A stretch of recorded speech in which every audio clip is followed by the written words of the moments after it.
Hello everyone, Jharkhand face में आपका स्वागत है। झारखंड फेस में हम लोग नया वीडियो लेकर के आ रहे हैं। ये हमारा ज्योग्राफी का सीरीज चल रहा है। ज्योग्राफी का हम लोग नया वीडियो लेकर के आ रहे हैं।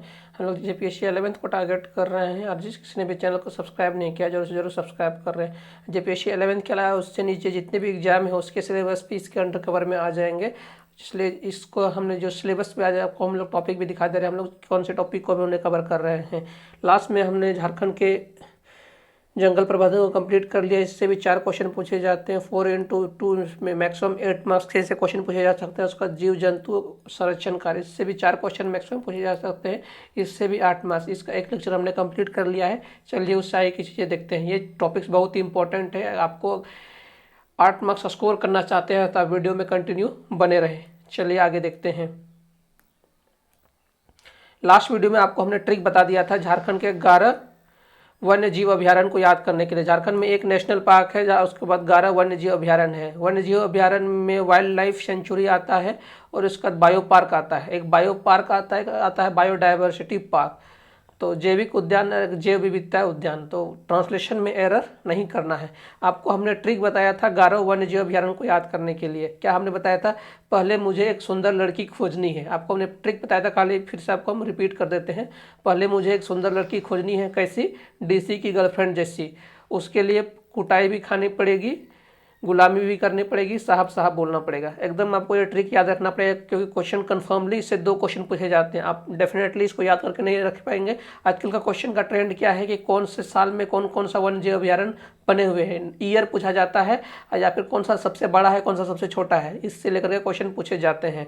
तो आपको हमने लास्ट वीडियो में आपको हमने ट्रिक बता दिया था। इसमें हम लोग थोड़ा सा और आगे का डिटेल हम लोग देख लेते हैं। फिर से पी से हमारा हो जाता है पलामू। पलामू देखिए, पलामू का आप थोड़ा सा में कन्फ्यूजन वाला क्यों आ जाता है। एक पलामू एक लातेहार में भी आता है। एक पलामू वन्य जीव अभ्यारण्य लातेहार में कौन सा आता है जहाँ पर प्रोजेक्ट टाइगर चालू किया गया है। लेकिन अगर सिर्फ पलामू का आप ऑप्शन देख करके मारिए, अगर प्रोजेक्ट टाइगर की बात नहीं हो रही है तो आप उसको पलामू में मारिएगा। अगर प्रोजेक्ट टाइगर की बात होगी तब उसको लातेहार में मारिएगा। उसका पहले मुझे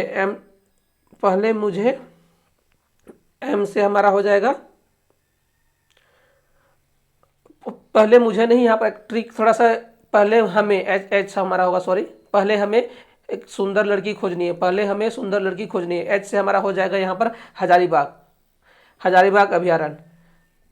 पहले हमें एक सुंदर लड़की खोजनी है। एच से हमारा हो जाएगा हजारीबाग। उसके बाद एस से हमारा हो जाएगा, जब भी हमने बताया था कि जब भी हम लोग वन्य जीव अभ्यारण्य की बात करेंगे तो ईस्ट सिंहभूम की बात करेंगे, और जब भी हम वनों की बात करेंगे तो वेस्ट सिंहभूम की बात करेंगे। तो हम लोग यहाँ वन्य जीव अभ्यारण्य की बात कर रहे हैं तो ईस्ट सिंहभूम की बात करेंगे। तो ईस्ट सिंहभूम में क्या है? दलमा अभ्यारण्य। दलमा अभ्यारण्य में पहली बार यहाँ पर हाथी प्रोजेक्ट एलिफेंट की शुरुआत की गई थी। प्रोजेक्ट एलिफेंट की शुरुआत वैसे तो 1976 में की गई थी एशियाई हाथियों का संरक्षण करने के लिए, लेकिन इसको एलिफेंट कॉरिडोर या फिर एलिफेंट अभ्यारण्य में इसको कन्वर्ट कर दिया गया 26 दिसंबर 2001 को। ये सब चीज़ें हमने आपको पहले से बता दिए थे। एच से हमारा हो जाता है हजारीबाग। एस से हमारा हो जाता है साहिबगंज नहीं, सिंहभूम से हमारा, या साहिबगंज नहीं है, कंफ्यूज मत कीजिएगा, नहीं कीजिएगा। यहाँ पर ये सिंहभूम की बात हो रही है। एस से सिंहभूम में क्या है? दलमा वन्य जीव अभ्यारण्य। उसके बाद एल से हमारा हो जाता है लातेहार में यहाँ पर है महुआटाल अभ्यारण्य। महुआटाल में एल से बेतला, लातेहार में भी बेतला है, लेकिन यहाँ पर लातेहार में हम लोग किसकी बात कर रहे हैं? महुआटाल अभ्यारण्य। महुआटाल में एक विशेष किस्म की भेड़ियों का संरक्षण किया जाता है। उसके बाद के से हमारा कोडरमा में यहाँ पर गौतम बुद्ध अभ्यारण्य। जी से आप यहाँ से एक ट्रिक याद रखिए, जो गौतम बुद्ध अभ्यारण्य। ये पांचों का ऊपर में जो 5 है, पांचों का वर्ष है 1976। आप इसके वर्ष को आप लोग भूलिएगा नहीं, 1976। आपको हमने लास्ट वीडियो में इसका ट्रिक हमने आपको पहले ही बता दिया था। ये ऊपर की जो 5 है उसका ईयर है 1976। उसके बाद हमने पहले हमें सुंदर लड़की खोजनी है। कैसा? डीसी की गर्लफ्रेंड के जैसा। डी से हमारा हो जाता है धनबाद में कौन सा है? तोपचाजी वन्य जीव अभ्यारण्य। सी से हमारा हो जाता है चतरा को आप लोग स्पेशली नाम याद रखिएगा क्योंकि चतरा का नाम है थोड़ा सा लवालोंग वन्य जीव अभ्यारण्य किसमें है? चतरा में है। ये दोनों का वर्ष क्या है? 1978। आपको हमने पहले बता दिया था। जी से हमारा हो जाए गिरिडीह में है पारसनाथ पहाड़, तो पारसनाथ वन्य जीव अभ्यारण्य। ये डीसी का ईयर कौन सा है? 1978। गिरिडीह का फिर डीसी को अलग करके लिखना है, डीसी गर्लफ्रेंड जैसा। जी का हमारा हो जाएगा 1981। इतना हमारा हो जाता है। उसका हमने बताया था इसके लिए आपको क्या करनी पड़ेगी? कुटाई भी खानी पड़ेगी, गुलाबी भी करनी पड़ेगी, साहब साहब बोलना पड़ेगा। तो नीचे की जो 3 का नाम हो जाएगा 81 के बाद यहाँ हमारा हो जाएगा इसका 85, 1985, फिर 1990 और ये 1991। इतना चीज़ें आपको हमने पहले ही बता दिया था। तो चलिए हम लोग उससे आगे की डिटेल को फिर से देखते हैं।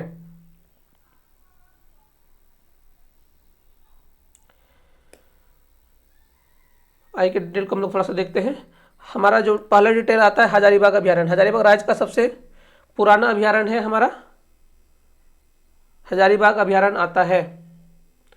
वैसे तो डेट में भी है, हम लोग आगे हम लोग इसमें सिर्फ वर्ष को देख रहे हैं, हम लोग मंथ का ईयर को हम लोग नहीं देख रहे हैं। तो उसमें से आप लोग सिर्फ अगर पूछा जाए कि इन सभी में से हमने इसमें हम लोग ट्रिक में हम लोगों ने मंथ के डेट को नहीं देखा है, मंथ को हम लोग नहीं देखा। अगर हम मंथ वाइज भी हम लोग देखने जाए तो झारखंड का सबसे पुराना वन्यजीव अभ्यारण्य कौन सा है?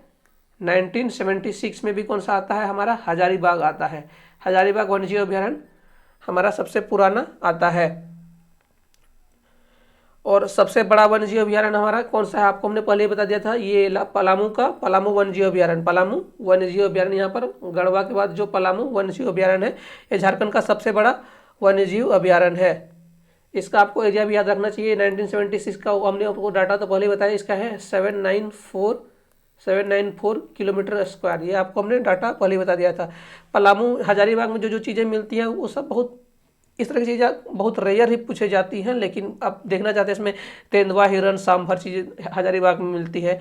और पलामू में प्रोजेक्ट टाइगर रिजर्व भी है और वहाँ पर हाथी का भी संरक्षण किया जाता है पलामू में। और ये सबसे बड़ा बाघों का संरक्षण केंद्र पलामू में ही है। पलामू और लातेहार से थोड़ा सा बॉर्डर मैच करता है। उसके बाद हमारा आ जाता है दलमा। दलमा में आपको हमने बताया था कि यहाँ पर हाथियों का संरक्षण किया जाता है। यहाँ पर कब से शुरू किया गया था? 1976 से। उसके बाद फिर दिसंबर में 26 दिसंबर 2001 से इसको हाथी अभ्यारण्य में कन्वर्ट कर दिया। उससे पहले कौन से हाथियों का संरक्षण किया जाता है? एशियाई हाथियों का संरक्षण किया जाता है। ये ईस्ट सिंहभूम में है। ये 1976 में 1976 सालों को तो आपको हमने पहले ही मतलब ये कौन कौन से ईयर में इसका शुरुआत हुआ, इसका ट्रिक तो आपको हमने पहले ही बता दिया है। और एरिया आपको मैटर नहीं करता, कौन कौन से जीव कहाँ पर पाए जाते हैं ये आपके लिए जरूरी है। महुआ टाड़ में आपको हमने बता दिया, ये लातेहार का महुआ टाड़ में किसका संरक्षण किया जाता है? स्पेशल किस्म के भेड़ियों का संरक्षण किया जाता है। यहाँ का नाम ही है, लातेहार के अभ्यारण्य का नाम ही है महुआ टाड़ भेड़िया अभ्यारण्य या फिर महुआ टाड़ अभ्यारण्य के नाम से भी जाना जाता है। यहाँ पर स्पेशल किस्म के भेड़ियों का संरक्षण किया जाता है। यहाँ पर भेड़िया और हिरन की बहुलता है। यहाँ कभी कभी सबसे छोटा वन्यजीव अभ्यारण्य की श्रेणी में ये आता है। देखिए सबसे छोटा का 4 आपको नाम याद रखना है। अगर ट्रिक में वाइज भी अगर हम लोग उसको देखना चाहें, सबसे छोटा में आ जाता है हमारा उधवा, उसके बाद हमारा आ जाता है तोपचांची, उसके बाद हमारा आ जाता है महुआ टाड़, तो नीचे से ये पारसनाथ, पहले हमारा जाता है साहेबगंज धनबाद का पारसनाथ, साहेबगंज धनबाद, साहेबगंज धनबाद। उसके बाद हमारा ये मतलब नीचे के आपको 4 ऑप्शन भी याद रखना पड़ेंगे। ये साहेबगंज का ये 5.65 ये आता है हमारा, फिर 8.65 तोपचांची आता है, धनबाद आता है, उसके बाद हमारा पारसनाथ आता है। तो ऑप्शन में कहीं कहीं पर अगर आपको नीचे के 4 ऑप्शन भी छोटे के ऑप्शन आपको याद रखने पड़ेंगे। उसके बाद हमारा आता है गौतम बुद्ध अभ्यारण्य। गौतम बुद्ध अभ्यारण्य आपको हमने बताया हजारीबाग में, इसका भी आपको हमने साल बता दिया है, ये भी 1976 में। यहाँ पर भी बाघ, तेंदुआ, भेड़िया, चीता, भालू, चिंकारा, पक्षी, ये सब चीज़ों का संरक्षण किया जाता है।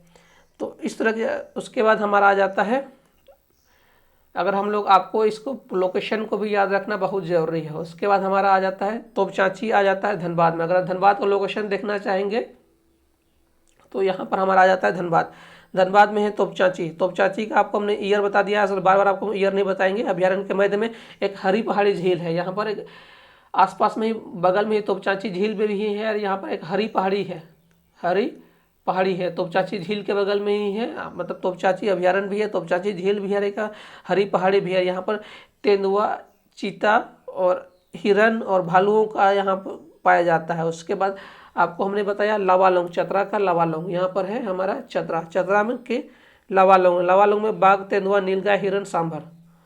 आपको ये सब जानवरों का नाम याद नहीं रखने हैं, बस आप बेसिक इसको समझने के लिए याद करते हैं। बाघ, तेंदुआ, नीलगाय, हिरन, सांभर यहाँ पर ये क्या जाते हैं। उसके बाद हमारा पारसनाथ यहाँ पर आ जाता है, हमारा गिरिडीह के बगल में आ जाता है यहाँ पर पारसनाथ। पारसनाथ में बेसिक चीज़ें पाई जाएंगी, वहीं पर तेंदुआ, हिरन, नीलगाय। बिहार सटने वाले जितने भी राज्य होंगे उसमें नीलगाय की तो डेफिनेटली पाए जाएंगे, और पहाड़ भी होगा तो हिरन और जो बेसिक जानवर आते हैं आसानी से मिलने वाले तेंदुआ, वो सब पाए जाएंगे। उसके बाद हमारा आ जाता है कोडरमा, यहाँ पर हजारीबाग इसके बगल में आ जाता है कोडरमा। कोडरमा में हमारा वही, उसमें हमने बोला कि अब बिहार से सटने वाला है तो यहाँ पर भी नीलगाय पाया जाएगा, नीलगाय, तेंदुआ, सांभर, हिरन।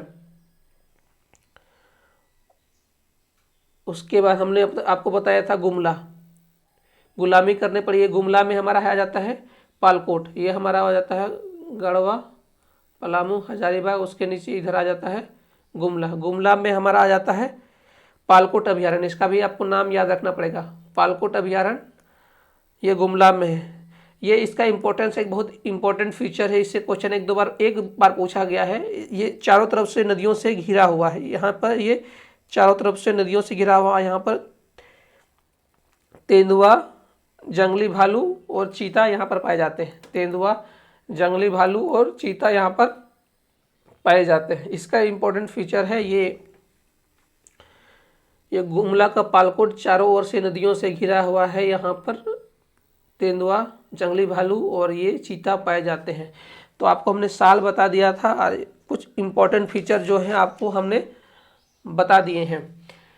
तो साल का ट्रिक भी आपको हमने बता दिया, और उसमें क्या क्या पाए जाते हैं वो भी आपको हमने बता दिया। तो फिर से एक बार हम लोग ट्रिक को रिपीट कर लेते हैं, और इससे इसी तरह के क्वेश्चन पूछे जाएंगे। साल से क्वेश्चन पूछे जा सकते हैं। सबसे बड़ा कौन सा है हमारा, पलामू अभयारण्य, और सबसे छोटा में हमारा आ जाता है साहेबगंज। साहेबगंज के बाद हमारा आ जाता है धनबाद का तोपचांची, उसके बाद आ जाता है पारसनाथ, साहेबगंज, धनबाद, तोपचांची, उसके बाद पारसनाथ, गिरिडीह, और गिरिडीह के बाद आ जाता है लातेहार। SDGL आप ट्रिक में याद कर सकना है। SDGL अगर आप ट्रिक में कन्वर्ट करना चाहते हैं तो नीचे का 4 आपको एटलीस्ट याद होने चाहिए, क्योंकि कभी ऑप्शन में ये तीनों में से कभी ये नहीं दिया रहेगा, कभी ये नहीं दिया रहेगा, कभी ये नहीं दिया रहेगा, कभी ये नहीं दिया रहेगा। एक्चुअली इस तरह के क्वेश्चन पूछे जाते हैं। ऑप्शन में एक साथ में से कोई एक दिया जा सकता है, दूसरा नहीं आ सकता। नीचे के 4 SDGL करके आप इसमें कोई भी ट्रिक में कन्वर्ट कर सकते हैं। तो नीचे के चारों को आप लोग याद करके रख लीजिएगा। सबसे बड़ा का आपको एरिया याद रखना चाहिए पलामू का, और एक्स्ट्रा चीज़ आपको क्या याद रखना है, जो उसका नाम अलग है। साहेबगंज में उधवा पक्षी विहार है, जहाँ पर प्रवासी पक्षी, ठंडे प्रदेश के पक्षी सब आते हैं। उसके बाद गुमला का आपको नाम याद रखना है, जो चारों ओर से नदियों से घिरा हुआ है, पालकोट अभयारण्य। कोडरमा का कोडरमा ही नाम है। गिरिडीह का पार्श्वनाथ तो बच्चा को याद होगा, चतरा का लावालौंग अभयारण्य। ये दोनों का नाम आपको डेफिनेटली याद होना चाहिए। कोडरमा का गौतम बुद्ध अभयारण्य। आपको उसी स्टाइल में ट्रिक लिखना है जैसे आपको हमने बताया था। पहले हमें एक सुंदर लड़की खोजनी है, खोजनी है में से एच नहीं लिखना क्योंकि 5 हो गया। पहले हमें एक सुंदर लड़की खोजनी है, DC की गर्लफ्रेंड जैसा। उसके लिए कुटाई भी खानी पड़ेगी, गुलामी भी करनी पड़ेगी, साहब साहब बोलना पड़ेगा। आपको हमने इसको ट्रिक बता दिया, आपको इसी फॉर्मेट में लिखना है, आपको डेफिनेटली याद हो जाएगा। और इसमें से आपको जो जितनी भी चीज़ें आपको याद करनी थी याद हो गई है। अगले वीडियो में हम पक्षी अभयारण्य का जो ट्रिक है उसको लेकर के आएंगे। इस वीडियो को ज़्यादा से ज़्यादा लाइक, शेयर और सब्सक्राइब करें। इस वीडियो को देखने के लिए आपका बहुत बहुत धन्यवाद।